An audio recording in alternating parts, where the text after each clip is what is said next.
Cuento policial. Un relato policial es un subgénero literario que agrupa las narraciones breves o de mayor extensión de hechos ficticios relacionados directamente con delincuentes y con la justicia, generalmente teniendo como tema principal la resolución de un misterio, la persecución de un bandido o temas similares. El cuento puede ser clásico o negro. En el clásico, el detective se encarga de su trabajo y de su búsqueda, mientras que en el negro o norteamericano, el investigador o el policía se mete en el bando contrario para poder atrapar al reo, infiltrándose en el otro bando. Tipología. El cuento policial tiene muchos tipos. A. Tradicional, también conocido como clásico o inglés. De enigma. Un difícil crimen tiene lugar y solo el detective lo resuelve gracias a sus deducciones. El lector no puede participar activamente en la aclaración del crimen, ya que el investigador tiene todas las respuestas.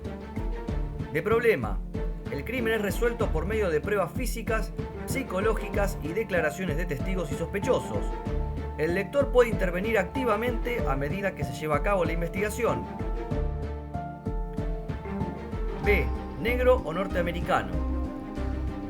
Dentro del norteamericano tenemos duro o negro. El detective trabaja por un sueldo y se ven involucradas cuestiones como por ejemplo marginalidades o negocios turbios. Aquí es de gran ayuda la experiencia del investigador. De suspenso, también conocido como thriller. La trama es secundaria, lo más importante es el ambiente angustioso en el cual se encuentra el protagonista. De espionaje. La sofisticada trama se centra en un espía o agente secreto que debe intervenir en conflictos que involucran a distintos países, para prevenir enfrentamientos bélicos. Desarrollo. Planteo de un enigma a resolver. A partir de un dilema, se desarrolla una historia que se cuenta en el relato. Narración del proceso de investigación. Permite aclarar el interrogante planteado al comienzo. La resolución del enigma se logra mediante el examen y observación de los hechos materiales y psicológicos, sobre los que se sacan conclusiones. El razonamiento a partir de posibles hipótesis. El investigador muchas veces no necesita observar el escenario del crimen. Estructura. Habitualmente es un relato que se hace al revés de la narrativa tradicional. Al comienzo se presenta el enigma que debe ser resuelto al final. El tiempo para aclarar el misterio procede en dos sentidos. Mientras avanza la investigación, el asunto a resolver se narra en futuro. Los hechos que suceden, mientras tanto, se relatan en presente. Cuando se revela el enigma, se narra en pasado, o bien presenta la resolución del caso al inicio y más adelante desarrolla cómo se sucedieron los hechos hasta el momento culminante. Ambiente. Es cotidiano, familiar al lector. En los clásicos el crimen ocurre en espacios interiores, en cuartos cerrados. En los norteamericanos la violencia se desata en espacios abiertos, como calles, rutas, callejones, ante la sorpresa o indiferencia de los posibles testigos. Trama. La acción brinda el mayor suspenso. Deja siempre un hilo o eslabón por resolver. Con rigor deductivo, el investigador y el lector desentrañan el enigma al reunir esos hilos en el desenlace. Al principio se proponen varias soluciones fáciles, a primera vista tentadoras, que sin embargo resultan falsas. Hay una solución inesperada, a la cual solo se llega al final. Para la solución del enigma, se desecha todo elemento sobrenatural o inexplicable. Es un relato hecho para que el lector participe en desentrañar el misterio. Ingresa en el mismo como un investigador más. Los personajes generalmente son el detective, el policía, el inspector, el asesino y el espía, o sea, los buenos y los malos. Asimismo, suelen aparecer testigos, sospechosos y víctimas del delito. Entre los personajes están el investigador, es el que averigua los sucesos, es el héroe del relato, es deductivo y analítico, puede ser el narrador de la historia. El acompañante no suele tener un gran aporte, un amigo que acompaña y escucha más bien.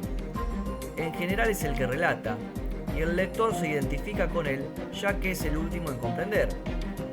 Sospechosos suelen ser los culpables del hecho, pueden ser más de uno y se van descartando según las pruebas. No siempre es así, a veces pueden ser introducidos por el escritor para despistar o generar más suspenso.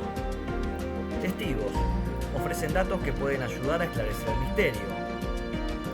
Criminal puede ser un ladrón, un asesino, un traficante, un chantajista, un falsificador o una mente maestra del delito.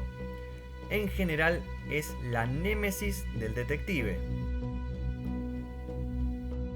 Cuento policial argentino. Es la variante argentina del relato policial. Es un híbrido entre el estilo clásico y el negro. Como particularidad posee un lenguaje propio de esta región geográfica, incluso algunos datos puntuales de la historia nacional para contextualizar la trama. Jorge Luis Borges, Roberto Arlt y Rodolfo Walsh son algunos de los escritores que se destacaron en esta área. Detectives famosos. Auguste Dupin, personaje creado por Edgar Allan Poe. Aficionado de gran inteligencia y grandes conocimientos. Comparada con él, la policía es torpe. Emplea el método deductivo, el juego y la observación. Sherlock Holmes, personaje creado por Sir Arthur Conan Doyle. El detective creado por Doyle es un gran observador, sagaz, sospecha de todo, no hay detalle que se le escape. Es engreído, obsesivo por la perfección de sus deducciones. Suele fumar en pipa y tocar el violín. Es acompañado por su amigo John Watson, que lo admira. El padre Brown, personaje creado por Chesterton. Es un sacerdote detective. Abandona la lógica, el racionalismo y la ciencia. Finge la ridiculez y la torpeza para ganar adeptos. Su método es intuitivo y psicológico. Hércules Poirot, personaje creado por Agatha Christie. Poirot también descubre a los criminales usando su poder de observación y su inteligencia, no su fuerza, ni tampoco las armas. Es un hombre bajo, regordete, muy vanidoso y con unos enormes bigotes que lo hacen algo ridículo. Su creadora lo hace morir en la novela Telón.